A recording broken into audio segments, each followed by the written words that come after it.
Hi, welcome. Today I want to talk to you about The Bride of Lammermoor by Sir Walter Scott. I don't see anyone talking about this book, and I want to remedy that. It really surprises me how little readers are talking about this novel because it's such a great, tragic, gothic novel. This is the Oxford World's Classic Edition, and I really adore the cover. This is a painting. It's The Bride of Lammermoor by John Everett Mille. This will be without spoilers, so don't worry if you haven't read the book yet. I want to give you background information about the author, about the work itself, and I of course want to share my reading experience with you. First of all, what is this novel about? It's taking place in Scotland during a time of political and social and religious upheaval. And our main character, the Lord of Ravenswood, loses everything: his title, his estates. And our Lord of Ravenswood, Edgar, he falls in love with a woman he shouldn't fall in love with, and that's all I'm gonna say about the premise of this story. Let's talk about Sir Walter Scott first. Walter Scott was a Scottish novelist, poet, and historian. His novel Waverley, which was published in 1840, is considered one of the first historical novels in Western literature, which is so interesting. He wrote a lot. He wrote 27 novels over the course of 17 years, which is quite phenomenal. And he played a huge role in preserving and romanticizing Scottish tradition and Scottish life. He was actually very well read, very popular, and he made a lot of money. But unfortunately, he lost all that money in a publishing crash in 1826. He published his novels anonymously, and eventually he did share with the world that he was the author of his novels, I think in the last 5 years or so of his life. But he did publish his novels anonymously, and it is said that he did this as a kind of marketing stunt. Like, people believe that he thought that his novels would sell better because there was this kind of mystery around who the author was. He was in great pain while he was working on The Bride of Lammermoor, and he actually dictated The Bride of Lammermoor to two of his friends, and they wrote it down for him. He also did the same with two of his other novels, The Legend of Montrose and Ivanhoe. I haven't that much experience with Sir Walter Scott. I did read Ivanhoe, and I do have a video on my channel. If you're interested, go and check that out. He often gave names to his characters that really fitted their personality, their occupation, and their background. For example, in this novel, The Bride of Lammermoor, Tinto is one of the characters who opens the novel and tells us I'm going to tell you a story about this painting that I'm making, and this guy is a painter named Tinto, and this is something that he really loved doing. The Bride of Lammermoor was published in 1819, right before the Act of Union, and the Act of Union was 1707. The Act of Union was a political agreement that united the Kingdom of Scotland and the Kingdom of England into a single country, the Kingdom of Great Britain. What I find particularly interesting is that Scott based the plot of this novel on a story that he heard. Donizetti at the time was a famous composer of operas, and he composed an opera for this novel. He based it loosely on the storyline of Scott's novel. First of all, I want to tell you about the historical setting of this novel, because this can be quite intimidating if you don't know anything about the history of Scotland and what was going on at the time. And this is also one of the challenges of reading this novel. It's going to be the historical background, and it's going to be the vernacular, because a lot of characters speak with a dialect, and it's really hard and difficult to get through if you're not familiar, and especially if you don't have English as your first language. And then thirdly, we also have his antique beautiful language that can also be intimidating to a lot of readers. And I wonder if this is the reason why not a lot of readers talk about this book, because they start it and they don't finish it because of all the challenges. And I wonder what's the reason why Scott is such a forgotten author.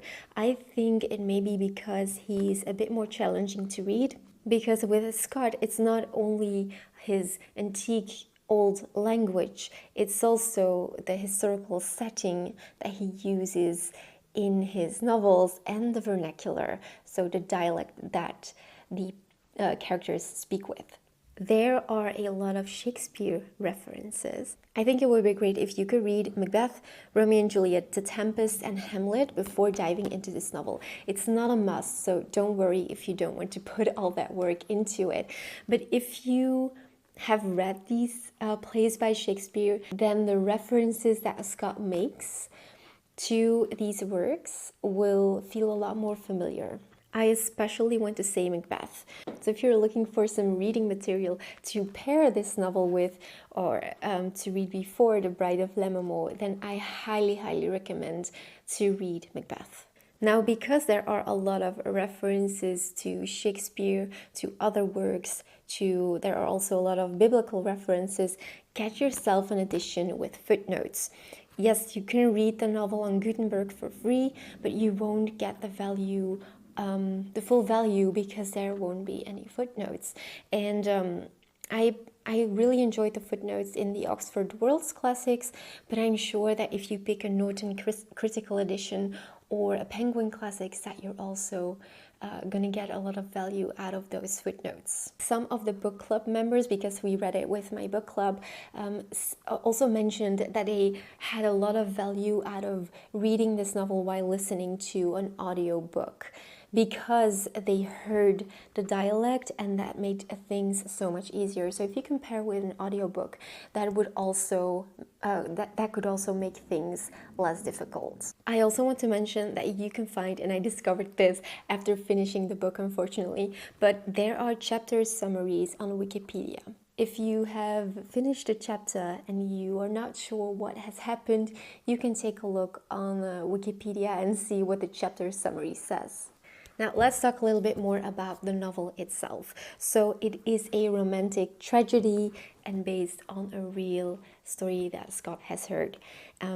We have this struggle against evil and against a future, a destiny that is already predetermined. You know what's going to happen and how things are going to end, because it's tragic, it's full of bad omens, full of symbolism. It feels very gothic, and if I would put it into a category, it would be the gothic novel. Something that could be good to know is that Scott doesn't go really deep into a character's personal thoughts and feelings, which can lead to a little bit of a lack of connection. The novel opens with a character named Tinto. He's a painter, and he is telling another character about the backstory of the painting and what he has heard. So chapter 1 isn't really part of the story. Is just a way to get the story started. It's quite a challenging chapter, and I remember that I had to read it twice or even 3 times. But don't worry, because it gets easier, and the rest of the book isn't as difficult as the first chapter. I want to give you an example of the text, and I'm not talking about the vernacular. I'm going to give you an example of Scott's writing, because it's very beautiful. He writes in long sentences. It's very poetic and archaic. And the piece of text that I chose is a description of the Lord of Ravenswood, Edgar. It stood out to me because one could just say, oh, he was a tall guy with blonde hair and blue eyes. But this is what Scott says about the Lord of Ravenswood. There was nothing in his appearance which should have rendered him unwilling to offer his arm to a young lady who required support, or which could have induced her to refuse his assistance. And she could not help thinking, even in that moment, that he seemed cold and reluctant to offer it. A shooting dress of dark cloth intimated the rank of the wearer, though concealed in part by a large and loose cloak of a dark brown colour. A montero cap and a black feather drooped over the wearer's brow and partly concealed his features, which, so far as seen, were dark, regular, and full of majestic, though somewhat sullen, expression. Some secret sorrow or the brooding spirit of some moody passion had quenched the light of ingenious vivacity of youth in a countenance singularly fitted to display both. And it was not easy to gaze on the stranger without a secret impression either of pity or awe, or at least of doubt and curiosity allied to both. I hope that this gives you an idea about Scott's writing. I love it so much. And now let's dive into the history of the novel. The time period is 1619 to 1707. Like I said, a lot of political and religious upheaval, tensions. There was a fierce debate going on in Scotland about the union with England. So there was political instability, and I want to take a moment to tell you about the Jacobites because they play a huge role in the story. The Jacobites supported James II or VII of Scotland and their heirs. James II was a Catholic, but they got rid of him in 1688. After he was gone, the Protestant monarchs, like William and Mary, they ruled Britain. What the Jacobites wanted was to restore the Catholic Stuart kings. So first James II, and then his sons, whom they call the Old Pretender, and later his grandson. They launched several uprisings, and the biggest was the 1715 rebellion, and of course the 1745 rebellion, led by a man called Bonnie Prince Charlie. So the issue was that many Scottish people, especially Highlanders, Catholics, old royalist families, they stayed loyal to James, and they wanted to restore the Stuart line to the throne. The Jacobites were against this new monarchy under King William, later called King George I. In relation to our novel, the Lord of Ravenswood, Edgar, is a Jacobite-leaning nobleman from a ruined royalist family. So they lost everything after the Civil War and after the political shifts that were going on. In the novel, it is mentioned that a lot of people were fleeing to France or making arrangements to go to France, and that was because France was a Catholic country and became natural for the Jacobites to flee to France, especially if they wanted to avoid arrest in Britain. Alright, I hope that this gives you a little bit of a background about the history. Knowing a little bit about this will definitely help you in easing into the novel. Now, let me tell you about my thoughts. First of all, I really tremendously enjoyed The Bride of Lammermoor. One of the issues and that I had with it is that I found the characters a little bit too distant. I couldn't really deeply form a connection to them because Scott is not really going into that deeply into the heads and the thoughts and the feelings of his characters. They're all described in this very distant manner, and I can imagine that this is a thing that a lot of readers are going to struggle with. I loved the atmosphere and I loved the gothic vibes. So I would recommend The Bride of Lammermoor to people who really like the gothic novel, who like tragedy, who don't need a happy ending for all of the characters.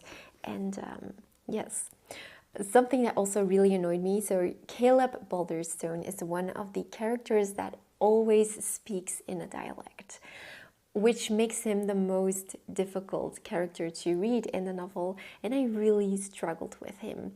Now, you can put the effort in to translate all his sentences and look up words, but I just didn't have the energy to sit with a dictionary next to me and look up old Scottish dialect and compare everything. So a lot of Caleb's dialogue and nuances I think got lost on me, but I really couldn't find the energy to sit half an hour with his dialogue pieces every time I was reading and yes, translate everything to normal English. Some of the book club members mentioned that Caleb has become one of their favorite characters from the novel, so yes, I might be the exception.